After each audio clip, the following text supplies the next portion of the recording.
Welcome to Real Talk with Reginald D. I'm your host, Reginald D.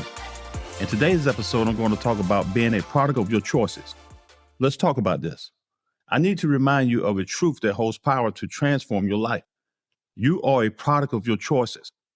Each decision you make, each action you take shapes the person you become and the life you lead. In this journey together, I want to ignite a fire in you. You have to seize control of your destiny and craft a life that is a testament to your potential.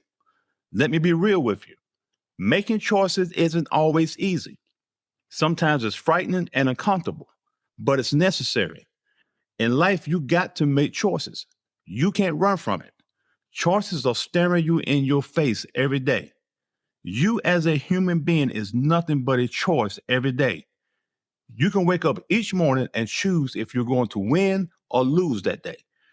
You have a power every day to choose if you're going to be depressed and in the funk, or you're going to choose to rise above your situations and conquer the day. That's in your power. You can control that. You have to understand that you are not a victim, especially when things are not in your control. You are bigger than any obstacle that you're going to face in this thing called life, man. You are bigger than that. You just can't quit. There is a clear message in every obstacle that you're going to face in your life. Once you understand the message, you will then understand your life. That's it. Check this out. God kept sending me messages in my life, and it became clear on what He wanted to use me for. He needed me to be a giver. He will always bring people my way that needed help. It was tough because a lot of times I didn't have any money to give up, but I understood the assignment. See, in life, if you don't understand your assignment and your purpose, you will end up falling short on the blessing that God has for you. I remember this guy that went to church with me. He lost his job and ended up losing his car because he couldn't make his car payment. He finally got another job, but didn't have no way to work. I had a couple of cars that were used and nothing spectacular. Trust me, nothing was spectacular about these cars. So I called him one day and picked him up for lunch. As we were eating, I pulled out a title to my car and signed it over to him so he could have a way back and forth to work, to his new job. Now keep in mind that if my other car breaks down, I don't have nothing to fall back on. But I couldn't worry about that because it was a part of my assignment. When you understand your assignment, you can't be afraid to go after it. After all, it's assigned to you. There was another occasion where I bought 5 $100 gift cards and just gave them to random people on Christmas Eve. I went to 5 different stores and gave out gift cards. I asked God to show me who I need to give these cards to. Show me a sign. I was in one grocery store, and there was this young lady that had 2 small girls in the cart pushing them around. One of the little girls took the grocery ad paper and threw it on the floor, and it landed right in front of me. That was my sign. I gave the mother the $100 gift card and said, "Merry Christmas." And she asked me, was I serious? And I said, yes. She broke down crying right there. Then I met another lady in the CVS parking lot. I gave her a gift card, and she started crying because she had been out of work at the hospital with a bad case of COVID. She said how much the gift card would help her with gas going back and forth to work until she got paid. The other 3 gift cards were basically the same reactions once I gave them out that day. There was another situation where I got a phone call. A friend of mine said there was a young lady that was a single parent that was about to get her electricity cut off in my hometown because the power company did a major increase on their bills.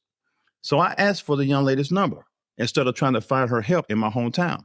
I called her and she gave me the information, and I called and paid her bill over the phone. I never met this young lady before in my life. I don't even remember her name, but I need you to understand that I made a choice to be obedient. And because of that, God has blessed me over and beyond in my life. Yeah, it's hard giving away money that I grind so hard to get, but I had to stay disciplined. So you got to stay disciplined in this thing called life. You got to understand the situation you're in and then make a choice on how you're going to handle it. Everything in life is not going to be easy. Life is like a steak. Sometimes you got to eat it raw, man. Life is not going to taste good all the time, but you got to endure it. In life, you have to choose your battles wisely. You don't have to attend all the negative you are invited to. Decline the offer. You have to choose to stay positive. Sometimes in life, you can't rack your brain on wondering why. If it comes, let it.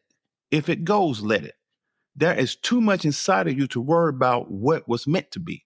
You got to focus on what is right now and then handle it.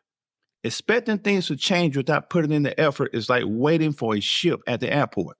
It's not going to happen. You are entitled for success. Believe that. You can't stay at the bottom because the bottom is too crowded. You got to rise up. You are better than that. Let me ask you a question. What do you want for your life? Once you understand it, then it's your choice to go get it. It's not where you start. It's about the direction you choose to move in. Every small choice you make, every action you take will accumulate like drops of water, forming a powerful river of change in your life. You have to understand what you do every day matters. Imagine this for a minute. Imagine your life desires, your dreams, and your goals. Now ask yourself this question. What choices am I making to bring that vision to life? Are you embracing discipline over procrastination? Are you choosing perseverance over giving up at the first sign of difficulty? Are you prioritizing your dreams over temporary distractions? I need you to understand that time is your most precious resource, and every moment wasted is a choice squandered. You got to choose to invest your time in activities that is going to propel you forward. You can't allow it to slip away into the void of unproductive pursuits. The choice is yours. Never forget the power of consistency. The choices you make today and every day will compound over time and lead you to the manifestation of your dreams. It's not about making a few good gestures. It's about your daily commitment to excellence. Each choice you make should be a reflection of the person that you aspire to be and a testament of the heights you aim to reach. I need you to understand in this thing called life, you have to be bold, have courage, and don't let fear overtake you because you will lose every time. Life is like $2 and a bone. What you think is going to happen when you got $2 with one bone? It's going to be a fight, right? That's the same thing about life. Sometimes you got to fight. You just got to make sure you got the bone. Look around you. Everything you see, every invention, every success story is a result of choices made by individuals who dared to dream, dared to act, and dared to persevere. From the moment you wake up to the moment you lay down, I need you to understand that your life is a canvas and you hold the brush. The choices you make will give you the power to paint a masterpiece about you and your life. I'm going to leave you with this. I need you to embrace the profound truth that you are indeed a product of your choices. Your destiny doesn't lie in the hands of fate, but it lies in the realm of your decisions. Seize this power with unwavering determination. Harness the potential within you to create a life that resonates with purpose, passion, and accomplishments. Remember that the world is waiting on a masterpiece that only you can create. Make bold choices and let your life be an example of the incredible impact you can have when you take charge of your destiny. Thanks for tuning in with Real Talk Reginald D. If you enjoyed the show, please share with anybody you feel that needs to take the journey with us on being a better you. See you next time.